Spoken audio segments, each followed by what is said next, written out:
প্রিয় শিক্ষার্থীবৃন্দ, এই ভিডিওতে আলোচনা করব অক্টাল বিয়োগ সম্পর্কে। বিয়োগের সময় যে বিষয়টা খেয়াল রাখতে হবে যে যদি নিচের সংখ্যা এবং উপরের সংখ্যা মিলে সমান হয় তাহলে জিরো বসবে, আর নিচের সংখ্যা বড় উপরের সংখ্যা যদি ছোট হয় তাহলে বেশ সংখ্যা গিয়ে উপরের সংখ্যাকে সাপোর্ট দেবে, আর যদি উপরের সংখ্যা বড় থাকে নিচের সংখ্যা ছোট থাকে তবে স্বাভাবিক নিয়মে কি বিয়োগফল নামবে। এই তিনটি বিষয় যদি তোমরা মনে রাখো তাহলে অবশ্যই এই বিয়োগের কাজগুলো তোমরা সহজে সম্পন্ন করতে পারবে। তাহলে আমি একটা অঙ্ক লিখছি যে 7, 5, 2 আর বিয়োগ করব 2, 5, 7। এখন এটা কোন পদ্ধতিতে বিয়োগ করব? আমরা অক্টাল সংখ্যা পদ্ধতিতে বিয়োগ করব। আমরা জানি অক্টাল সংখ্যা পদ্ধতিতে 0 থেকে 7 পর্যন্ত সংখ্যা বসে এবং তার বেস হচ্ছে কত? 8, অর্থাৎ 0 থেকে 7 পর্যন্ত 8টি সংখ্যা থাকে। তো এই ফলাফল কখনোই 0 থেকে 7 এর বেশি, বিশেষ করে 8, 9 এই সংখ্যাগুলো কখনো এখানে বসবে না। তাহলে আমরা দেখি উপরের সংখ্যা আছে 2, নিচে আছে কত? 7। এখন 2 থেকে যদি আমরা 7কে মাইনাস করি তাহলে এটা সম্ভব না। তাহলে আমাদের কি করতে হবে? এই বেশ সংখ্যা এখানে সাপোর্ট দিবে। 2 এবং 8 মিলে কত হয়? 10 হয়, এবং 10 থেকে যদি আমরা 7 বিয়োগ করি তাহলে আমরা পাবো কত? 3। এই 3 হচ্ছে আমাদের এখানে বসবে। আশা করি বুঝতে পারছো। তো এখন যেহেতু আমি বেশ সংখ্যা একবার সাপোর্ট দিল উপরের ছোট সংখ্যাকে, সেহেতু আমাদের হাতে 1 থাকবে।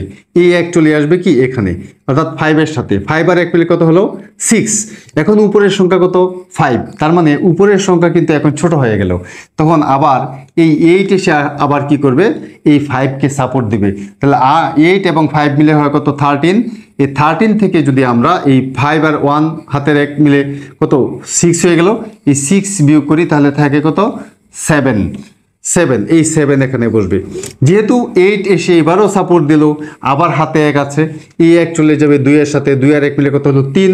এখন দেখো আমি যে কথাটি বলেছিলাম যে যদি সমান সংখ্যক সংখ্যা হয় 0 বসবে, উপরের সংখ্যা যদি ছোট হয় নিচের সংখ্যা বড় হয় তাহলে কি বেশ সংখ্যা গিয়ে সাপোর্ট দিবে, আর যদি উপরের সংখ্যা বড় থাকে নিচের সংখ্যা ছোট থাকে তাহলে স্বাভাবিক নিয়মে কি অঙ্কের ফলাফল বসবে। এখন দেখো উপরে হচ্ছে 7 মানে 7, নিচে হচ্ছে কি 2 আর 1 মিলে 3, তাহলে কত হবে? আমাদের এখানে ফলাফল নামবে 4। তাহলে আশা করি বুঝতে পেরেছ যে 4, 7, 3 এই হচ্ছে আমাদের অক্টাল বিয়োগ।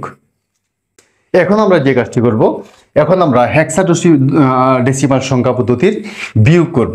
তো এক্ষেত্রে আমরা যে কাজটি করব, আমরা বড় সংখ্যাটা উপরে লিখবো এবং ছোট একটা সংখ্যা নিচে লিখবো। বড় সংখ্যা আমরা শুরু করি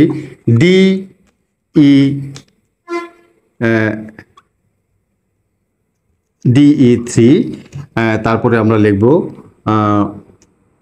B2C। আমরা এই সংখ্যাটাকে লিখলাম। তো এই সংখ্যাটা দেখো কি আছে, আমাদের বেস কত হবে? এখন আমাদের বেস হবে 16 মানে 16। তো এখন আমাদের যে কাজটি করতে হবে, আমরা বিয়োগ করব C কে। আমরা জানি কি, আমরা এর মান এভাবে একটু লিখে নিলে তোমাদের জন্য সুবিধা হবে বুঝতে। B সমান কত? 11, C সমান হচ্ছে 12, D সমান কত? 13, E সমান 14, F সমান 15। এখন C এর মান কত হচ্ছে? 12। এই 12কে যদি আমি 3 থেকে বিয়োগ করতে চাই পারবো না, তাহলে কি করতে হবে? এই বেশ সংখ্যা গিয়ে ওই 3কে সাপোর্ট দিবে, অর্থাৎ 16 আর 3 মিলে কত হয়? 16 আর 3 মিলে কত হয়? 19। 19 থেকে যদি আমি C এর মান কত? 12 মানে 12। এই 12কে বিয়োগ করি তাহলে আমাদের থাকে কত? 7 বা 7। এই 7কে আমরা এখানে লিখে দেব। তারপর যেহেতু বেশ সংখ্যা একবার সাপোর্ট দিয়েছে, আমরা কি করব? এই বেশ সংখ্যা সাপোর্ট দেওয়ার কারণে হাতে আছে আমাদের 1 মানে 1। এই 1 আমাদের 2 এর সাথে যোগ হবে, এই সংখ্যার সাথে যোগ হবে। 2 আর 1 মিলে কত হচ্ছে? 3। মানে এখন এই 3 উপরের সংখ্যা হচ্ছে কত? ই মানে হচ্ছে কত? 14, 14। এই 14 থেকে যদি আমরা 3 বিয়োগ করি তাহলে আমাদের কত আসবে? যেহেতু বড় সংখ্যা থেকে ছোট সংখ্যা স্বাভাবিকভাবে বিয়োগ করব। 14 থেকে 3 বিয়োগ করলে আমাদের 11। 11 মানে হচ্ছে কত? B। তাহলে আমরা লিখব কি? B। তারপরে যেহেতু আমাদের এবার কোনো সাপোর্ট লাগে নাই, তারপরে হাতে কোনো কিছু নাই, সুতরাং স্বাভাবিকভাবে আমরা D থেকে B বিয়োগ করব। D এর মান হচ্ছে কত? 13 মানে 13, আর বি এর মান হচ্ছে কত 11। তাহলে কি 13 থেকে 11 বিয়োগ করলে থাকে কত 2। এই হচ্ছে আমাদের ফলাফল 2b7 বেস কত 16। এটা হচ্ছে আমাদের আনসার। আমরা যদি এইভাবে নিয়মিত প্র্যাকটিস করি তাহলে অবশ্যই আমাদের হেক্সাডেসিমেল, অক্টাল এবং বাইনারি বিয়োগটা সবার কাছেই সহজ হয়ে যাবে।